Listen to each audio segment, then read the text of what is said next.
সিএনএর খবরে শিলমোহর, ভারত বাংলাদেশ সীমান্তে সুরক্ষা নিশ্চিত করতে দ্বিপাক্ষিক বৈঠক। বিদেশ মন্ত্রকের তলবে সাড়া দিয়ে সোমবার দুপুরে সাউথ ব্লকে উপস্থিত ছিলেন বাংলাদেশের নিযুক্ত ভারপ্রাপ্ত ডেপুটি কমিশনার মোহাম্মদ নুরুল ইসলাম। সীমান্ত সুরক্ষা নিশ্চিত করতে দুই পক্ষের আলোচ্য সূচিতে 4টি ইস্যু জায়গা পেয়েছে। প্রেস বিবৃতি দিয়ে আলোচনার প্রসঙ্গ উল্লেখ করেন বিদেশ মন্ত্রকের মুখপাত্র রণধীর জয়সওয়াল। কাঁটাতারের বেড়া সহ সীমান্তে নিরাপত্তার বিষয়ে ভারত বাংলাদেশ সরকারের মধ্যে এবং বর্ডার সিকিউরিটি ফোর্স বা বিএসএফ এবং বর্ডার গার্ড বাংলাদেশের বা বিজিবির মধ্যে সমস্ত প্রোটোকল এবং চুক্তি পালন করতে হবে ঢাকাকে। ভারতের আন্তঃসীমান্তে অপরাধমূলক কার্যকলাপ, চোরাচালান, অপরাধী চলাচল এবং পাচারের চ্যালেঞ্জগুলিকে কার্যকরভাবে মোকাবিলা করে অপরাধ মুক্ত সীমান্ত নিশ্চিত করার ক্ষেত্রে বাংলাদেশ সরকারকে প্রতিশ্রুতির কথা স্মরণ করানো। কাঁটাতারের বেড়া, সীমান্ত আলো, প্রযুক্তিগত যন্ত্র স্থাপন এবং গবাদি পশুর বেড়া সীমান্ত সুরক্ষিত করার ব্যবস্থার ক্ষেত্রে ভারতের কড়া মনোভাব ব্যক্ত করা হয়েছে।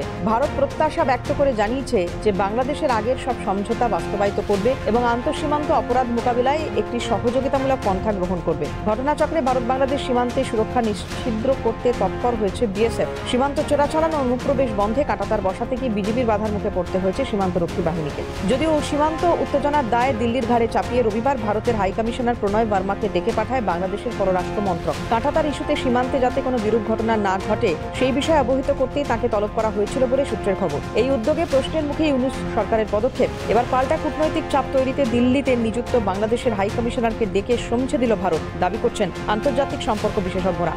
ইন্দ্রাণী দাশগুপ্তের রিপোর্ট, ক্যালকাটা নিউজ।